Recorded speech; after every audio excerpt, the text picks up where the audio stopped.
नमस्कार, मेरा नाम ज्ञानेश्वर है और आप देख रहे हैं लाइव विथ। देखिए, आज इन्फोर्समेंट डायरेक्टरेट ने मतलब ईडी ने तेजस्वी यादव और उनके कई नाते रिश्तेदारों की संपत्ति जब्त कर ली है। पटना से लेकर दिल्ली तक न्यू फ्रेंड्स कॉलोनी की संपत्ति भी जब्त हुई है, मतलब अटैच हुई है। इसे अंग्रेजी में अटैचमेंट ही कहते हैं। तो क्या सवाल ये है कि जब ईडी ने संपत्ति अटैच कर ली तो इस संपत्ति में भीतर रहने वाले लोग क्या बाहर कर दिए जाएंगे? दूसरा बड़ा सवाल, जब ईडी की कार्रवाई तेज हो गई है तो क्या आगे तेजस्वी यादव, लालू यादव की गिरफ्तारी का खतरा पैदा हो गया है? तो इस सवाल के कानूनी पक्ष को हमने समझने की कोशिश की है पटना हाईकोर्ट के जाने माने एडवोकेट देव प्रकाश सिंह साहब से। देव प्रकाश सिंह साहब क्या कह रहे हैं, हमने उनके साथ ऑडियो इंटरव्यू किया है, अब आप आगे सुनिए। देव प्रकाश सिंह साहब नमस्कार, मेरा नाम ज्ञानेश्वर है, लाइव सिटी से बोल रहा हूँ। नमस्कार। नमस्ते, कैसे हैं आप? अच्छे हैं? सब ठीक ठाक हैं, बताएं। आज एक बड़ी खबर आई है ईडी की ओर से, इन्फोर्समेंट डायरेक्टरेट की ओर से जी। कि तेजस्वी यादव और उनके जो नाते रिश्तेदार हैं, हेमा यादव बहनें हैं और भी परिवार के कई लोग हैं, उनकी कई संपत्ति ईडी ने अटैच कर ली है। देश के कई हिस्सों में, बिहार में भी, दिल्ली में भी, गाजियाबाद में भी, साहिबाबाद में भी। तो एक नई परेशानी खड़ी हो गई है और न्यू फ्रेंड्स कॉलोनी की वो प्रॉपर्टी जिसके बारे में बीजेपी के नेता सीनियर लीडर सुशील कुमार मोदी कह रहे थे 150 करोड़ रुपए की संपत्ति है। यह सवाल उठता रहा है कि तेजस्वी यादव के पास इतनी संपत्ति आई कहां से? तो क्या आपको लगता है कि ईडी ने जो संपत्ति जब्त कर ली तो इसके बाद वहां जो लोग रह रहे हैं, क्या उन्हें बाहर आना होगा? प्रक्रिया क्या कहती है? क्या इसकी खरीद बिक्री अब नहीं कर पाएंगे? क्या कानून कहता है? कानून को समझाएं। देखिए, अभी जिसको जब्त कह रहे हैं, जब्त को हम लोग लीगल टर्म में कन्फिस्केशन कहते हैं, वो अभी नहीं हुआ है जी। अभी फ्रीजिंग ऑफ प्रॉपर्टी हुई है। Freezing of property. Freezing of property एहतियात के तौर पर सारी प्रॉपर्टी को कर दी जाती है। इसमें से कौन सी प्रॉपर्टी रहेगी, कौन सी प्रॉपर्टी जाएगी, वो बाद में मालूम होगा। जी। बाद में मालूम होगा। जी। तो इस ऐसे हालत में क्या होता है कि फ्रीज ऑफ प्रॉपर्टी की जाती है, लेकिन उसकी पीरियड मैक्सिमम 6 मंथ ही होती है। 6 महीने। 6 महीना, पहले 3 महीना ही था, बढ़ा के 6 महीना किया गया है। जी। तो 6 महीना के अंदर वो प्रॉपर्टी का सील्ड पेपर अभी वो कोर्ट में जमा करेंगे एडजुडिकेटिंग अथॉरिटी के सामने। जी। और कोर्ट 6 महीना के अंदर देखेगी कि इसमें से कौन सी प्रॉपर्टी छोड़ दी जाए। अगर साक्ष्य प्रस्तुत करेंगे जी। तो कि साक्ष्य प्रस्तुत करने, आप जानते हैं सेक्शन 24 जो ईडी एक्ट का, उसमें आप ही को प्रूफ करना पड़ेगा ये प्रॉपर्टी हमने लीगल मीन्स से लिया है, सही कानूनी तरीके से परचेज किया, हमारी मेहनत की कमाई के पैसे हैं या जिधर से भी पैसे आए हैं आपको, तो उसको प्रूफ करना पड़ेगा। अगर आप प्रूफ करने में असफल रहे तो प्रॉपर्टी मान ली जाएगी कि आपने गलत ढंग से प्रॉपर्टी कमाई है। जी। एक तो यह बात है।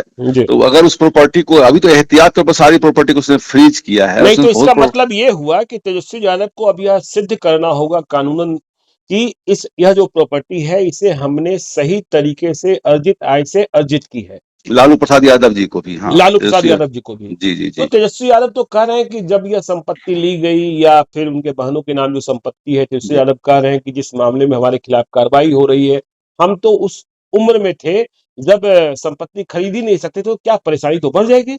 देखिए, सेक्शन 3 ईडी एक्ट में यह कहा है कि प्रॉपर्टी आपने ली है, आपने ही प्रेडिकेट ऑफेंस किया है या आपके पोजीशन में है, आप उस प्रॉपर्टी के मालिक हैं, तो भी हम मान लेंगे इस प्रॉपर्टी के क्राइम में आप उतना ही भागीदार हैं। अच्छा। ये सब 2019 के संशोधन के बाद ये आया है। पहले था कि जो ऑफेंस करेंगे तभी होगा, लेकिन बाद में कहा कि नहीं, अगर आपके पोजीशन में भी डायरेक्टली इनडायरेक्टली कहीं से भी अगर आपके अंदर आता है और उस प्रॉपर्टी के मालिकाना हक में आप हैं, तो आप पर भी एक्ट उतना ही लागू होगा जितना और लोगों पर लागू होता है। अच्छा, मतलब उनके नाबालिग होने का कोई फायदा उनको नहीं कोई मिलेगा? फायदा उसमें नहीं मिलेगा उसमें, इसलिए पोजीशन प्रॉपर्टी है इनके। जी, तो परेशानी तो बढ़ने वाली है, इसका मतलब? परेशानी की दिक्कत यह है कि अभी जो प्रॉपर्टी इन्होंने लिया है जी, और जो चार्जशीट सबमिट होने के बाद ही ये प्रक्रिया शुरू की जाती है, जी, तो अभी तो फ्रीज किया है, तो इसके अगेंस्ट में चाहेंगे तो हाई कोर्ट भी जा सकते हैं, तेजस्वी यादव और उनके परिवार वाले। जी जी, जिनकी लालू प्रसाद दोनों हाई कोर्ट जाएंगे। हाई कोर्ट स्टे कर देता है इसको, जी, तो वही मामला रुका हुआ रहेगा, प्रॉपर्टी अभी इनके पास ही रहेगी।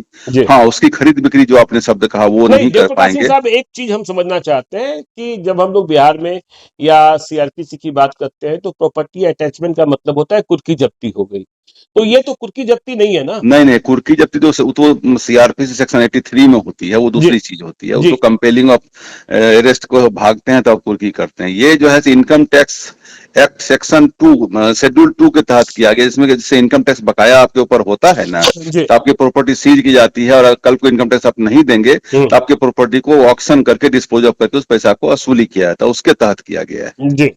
तो अच्छा ये बताइए, जो अभी इस प्रॉपर्टी में रह रहे लोग होंगे, चाहे तेजस्वी यादव के परिवार वाले होंगे या फिर किराएदार रह रहे होंगे या फिर कोई और इस्तेमाल हो रहा होगा, तो जब प्रॉपर्टी अटैच कर ली गई तो क्या उस प्रॉपर्टी में वे लोग रह पाएंगे या फिर इस पर परिवर्तन नहीं नहीं रह पाएंगे, इंजॉयमेंट ऑफ प्रॉपर्टी को नहीं रोकेगा, केवल उसकी खरीद बिक्री और मालिकाना हक अभी सेंट्रल गवर्नमेंट के पास चली जाएगी जब तक कि इसका डिसीजन नहीं हो जाएगा। लेकिन 6 महीना के अंदर वो जो है एजुकेटिंग अथॉरिटी है, जो एक्यूरेट जो स्पेशल एप्रोप्रिएट कोर्ट है, जो नॉर्मली एडीजे रैंक के कोर्ट होते हैं, वो डिसाइड करेंगे कि इसमें से कौन सी प्रॉपर्टी रखी जाएगी, कौन सी प्रॉपर्टी छोड़ दी जाएगी। इसका मैक्सिमम मियाद 6 महीना का ही है। 6 महीना के बाद सेक्शन 58 में या तो रिलीज कर दिया जाएगा या उसमें से कुछ प्रॉपर्टी को रख लिया जाएगा, या बाकी सबको रिलीज किया जा सकता है। हमने पहले कभी देखा कि इनकी और भी प्रॉपर्टी जब्त की गई थी, अटैच की गई थी, बाद में वो प्रॉपर्टी रिलीज हो गई। हाँ, तो रिलीज हो जाती है। रिलीज हो जाती है। तो 6 महीने के बाद यदि 6 महीने में ये प्रोसिक्यूटर जो है, जो ईडी है, यदि प्रमाणित नहीं कर पाती है तो क्या वो फिर से आगे का भी समय ले सकती है? नहीं, प्रोसिक्यूटर के ईडी में थोड़ा दूसरा नियम है। प्रोसिक्यूटर को नहीं, इनको प्रूव करना पड़ेगा कि ये प्रॉपर्टी हमारे फलाने मिल से आई है। अच्छा, ये इनको प्रूफ करना इनको प्रूफ करना पड़ेगा, इनको दिखाना पड़ेगा कि ये प्रॉपर्टी हमारे फलाने तरीके से आई है, जो लीगल और वैध तरीका है, इसलिए प्रॉपर्टी हमारी है और उसके मालिकाना हक में कोई कहीं डिफेक्ट नहीं है, ये प्रूफ करना पड़ेगा इनको। मतलब ये साबित नहीं कर पाए तो ये संपत्ति छीन जाएगी और ये केंद्र सरकार ये कानून यही है, लेकिन अभी एक मसला यही खत्म नहीं होगा। मान लीजिए वहां वो कर भी देंगे, फिर मामला हाई कोर्ट जाएगा, फिर वहां से सुप्रीम कोर्ट जाएगा, ये मामला लगेगा। लेकिन अभी सबसे बड़े 6 महीने में इनको रिलीज हो जाएगा, और रिलीज हो जाएगा उसमें कुछ प्रॉपर्टी रिटेन भी कर ले सकती है वो कोर्ट। जितनी प्रॉपर्टी रख लेते हैं, इस बाकी प्रॉपर्टी को रिलीज कर देते हैं। अच्छा। या सबके सब रिलीज भी 6 महीना में हो जाएगी। मुख्य डर वहां पर नहीं है जी, मुख्य डर है कि चार्जशीट सबमिट हो गया है जी, और चार्जशीट सबमिट हो गया, प्रॉपर्टी को दिखा देगा कि ये प्रॉपर्टी इनकी प्रॉपर्टी, ये सब हमने सीज कर ली है। चार्जशीट तो सीबीआई ने दायर की है ना?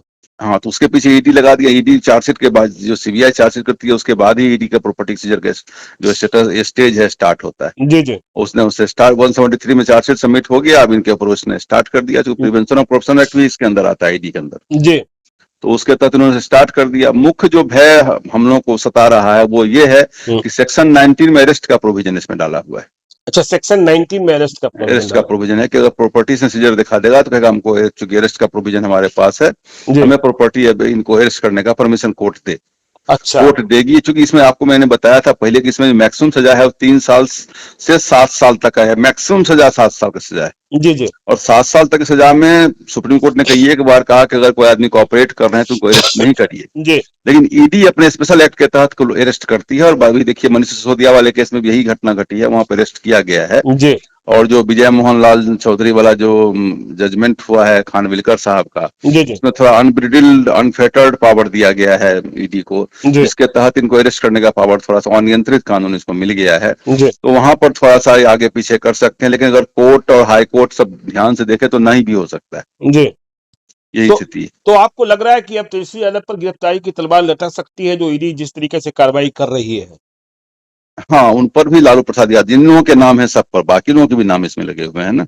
अच्छा, तो आपने तो देखा ही इधर की ईडी को लेकर परिवार के बाकी लोगों के नाम भी लगे हुए हैं जी। तो संभावना वैसी बन जाती है। लेकिन चूंकि मैंने ये कहा कि 3 साल से 7 साल सजा है, तो ऐसे केस में अगर प्रोप्राइटी की बात करें, औचित्य की बात करें, तो अरेस्ट नहीं होना चाहिए। लेकिन चूंकि जो अभी तक जो प्रेसिडेंस है ऐसे केसेस में अरेस्ट में जाती है, ईडी को हमें अरेस्ट करने का परमिशन दिया जाए। कोर्ट अगर ईडी का परमिशन को मान लेगी या परमिट कर देगी तो अरेस्ट हो जाएंगे उस केस में। नहीं, अगर कोर्ट ने कहा कि नहीं अरेस्ट की रिक्वायरमेंट नहीं है तो छोड़ देगी। अच्छा, लालू यादव प्रॉपर्टी सीजर की जहां तक बात है, वो तो 6 महीना में अगर प्रूफ ना कर पाएंगे तो आप ऑटोमेटिकली छूट जाएगा। और अगर ये ना उनको दिखाएंगे कि वो प्रॉपर्टी हमारे फलाने तरीके से आई है, फलाने जगह पेमेंट हमें आया है, तो उसमें प्रॉपर्टी रिलीज हो जाती है और वो लंबी कहानी बनेगी, इतनी जल्दी प्रॉपर्टी सीज नहीं हो पाती। अच्छा, तो लेकिन लालू यादव के भी जेल जाने का खतरा पैदा हो गया। अब तो देखिए वो बेल, चूंकि नया केस है, उनको जो बेल मिला वो पुराने केस में मिला हुआ है जी जी। और इधर तो ईडी और भी ज्यादा पावरफुल हो गई है, जो उनके डायरेक्टर है संजय लालू यादव जी, चूंकि उनकी बीमारी का केस है और बुजुर्ग आदमी है, तो उनको हो सकता है उसका रिलैक्सेशन कोर्ट दे दे उनको, उनको दे दे, उनकी श्रीमती जी को दे दे। लेकिन बाकी लोगों को देगी कि नहीं देगी कहना मुश्किल है। It's all depends upon the court. अच्छा, कोर्ट क्या करती है। तो तेजस्वी यादव की मुश्किलें बढ़ सकती है, आपको ऐसा लग रहा है? और प्रॉपर्टी में जो लोग अभी रह रहे हैं उसको एंजॉय कर पाएंगे, यह भी अब प्रॉपर्टी अभी फ्रीज किया, अभी कन्फिस्केट नहीं किया है, अच्छा अच्छा, चलिए बहुत जब्ती बहुत नहीं किया है। जी जी, बहुत बहुत धन्यवाद देव प्रकाश सिंह साहब इस Thank you. जानकारी के लिए। हमारे जो दर्शक हैं वो समझ ही रहे होंगे कि उन्होंने क्या बताया और क्या होने वाला जी। तो आपने सुना देव प्रकाश सिंह साहब ने क्या कहा। आप देखते रहिए लाइव सीरीज को। यदि अब तक आपने हमारे यूट्यूब चैनल लाइव सीरीज को सब्सक्राइब नहीं किया है तो जरूर कर लीजिएगा, और यदि इस वीडियो को आप फेसबुक पेज के माध्यम से देखें तो पेज को लाइक कीजिएगा, ट्विटर पर भी हमें फॉलो कीजिए। धन्यवाद।